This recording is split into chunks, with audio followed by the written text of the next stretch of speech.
All right, it's January 1st. Peace. 3 Frenchies and us. The Frenchies are up. This is us. So we've been dealing with battery issues from day one. And I'm going to give you a recommendation. ChatGPT is a lying fool, and you will be chasing your tail forever. It misdiagnosed everything. It was really one of the greatest experiences ever because I found out so much stuff that was wrong, so much stuff I learned. And this is the solenoid here. What a solenoid does is that it will send energy from the chassis battery through the inverter, which is right here. We got an older 1999 coach. This is a Freedom inverter. So this does go in here, and when the alternator turns on from the diesel engine, which are these batteries, this opens and sends the energy through and should be charging these old house batteries. And we thought the solenoid was broke. We've woken up with no electricity. Luckily, we own an EcoFlow. Shout out EcoFlow. They make the best battery banks. And so we've been for 6 weeks boondocking with batteries that look like this. And so I don't know if you can see in there, but it doesn't really matter. It's supposed to have water, and this is drier than the desert. And both of them are like that. These batteries are almost 6 or 7 years old. They might have had water when we got the coach, but I just been tanking them like crazy. And I bought the solenoid, I bought the batteries, and we were still fighting it. We've used the EcoFlow to jump the generator every morning in the freezing cold. And in the process found out that you never need to turn this on. Never. So we've been turning this on based on some bad advice from ChatGPT, which it just inverts the energy to 120, but we don't use the 120 in the coach. So even when we thought we weren't using energy, or we're drawing 1 to 2 amps per hour, which is a huge load all night. And we also, something to think about is that when we were starting the generator, which is really hard logic, we had the engine heater block on. So when the engine heater block turns on, it turns on the engine, or when the generator turns on, it turns on the engine block heater. It's even hard for me to explain this stuff, obviously. So that was sucking up all the generator juice and not even feeding the batteries correctly. Then we would charge our EcoFlow, which took all the juice. So these batteries here were really never taking a charge ever. When we thought we were recharging them every night before we went to bed, we boondocked a lot. So we went ahead and tested the solenoid. It looked like it was working, and a lot of times people think they fail, which they do a lot. But what was happening is that these batteries here were not sending even enough juice to go through its part to open the current. So we already had a new one, so we went ahead and replaced it.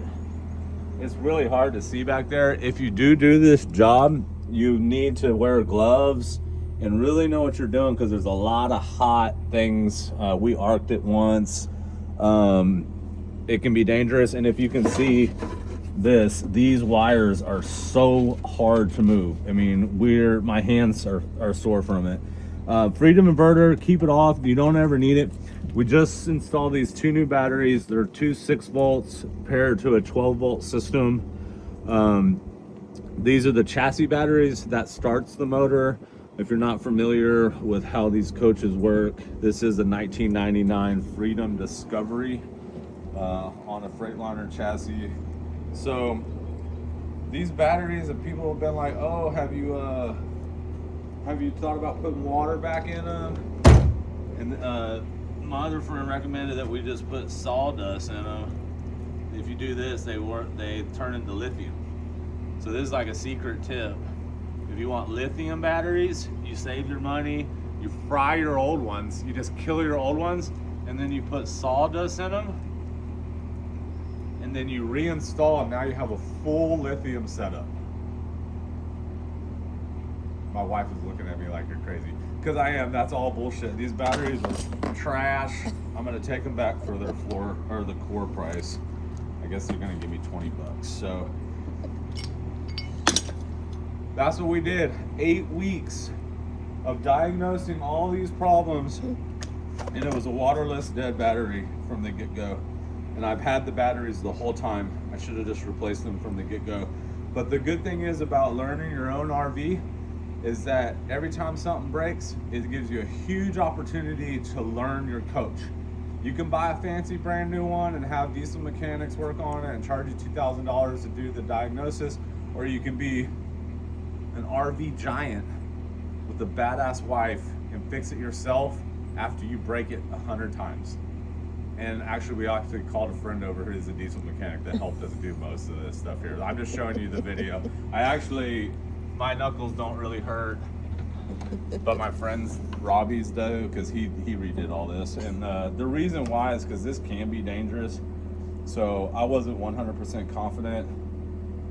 I was kind of confident in myself, but my dad was going to help me, and that just took the confidence level way, way low. But if you don't know what you're doing, obviously use somebody else. This is electricity, it can burn you.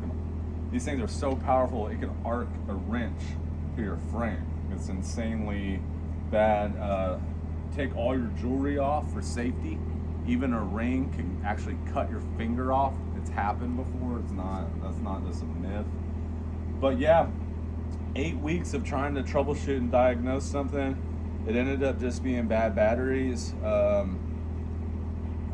It just sucks, but I don't even know what to say because these are so bad it's kind of embarrassing. But everyone's got to start somewhere. We're 2 months in and we've been having a horrible time for 2 months trying to figure this out. But now we're ready to go. Generator kicks up every time. We do have the EcoFlow. So not a lot of people might not know what this is, but an EcoFlow is a battery pack unit. And all I have to do is plug my 30 amp into it. Boom, it sits as my center console.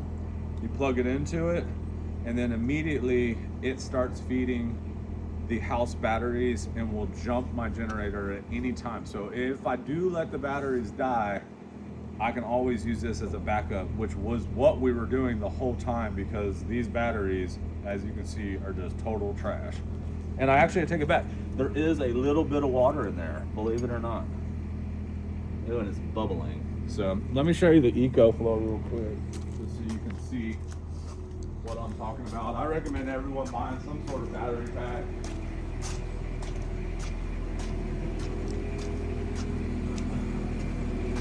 Fleetwood Discovery, the best RV ever. But here goes the EcoFlow. As you can see, that 30 amp circuit's on the bottom. So we can plug our coach shore power into that. And believe it or not, this is a 3600 watt power bank with a 7200 watt surge. So what that means is that it can run at a 3600 watt and then it can tank it to 7200. So I have run both air conditionings off of this. It started and turned over our 2 top units, which is absolutely insane. It won't run for a long time.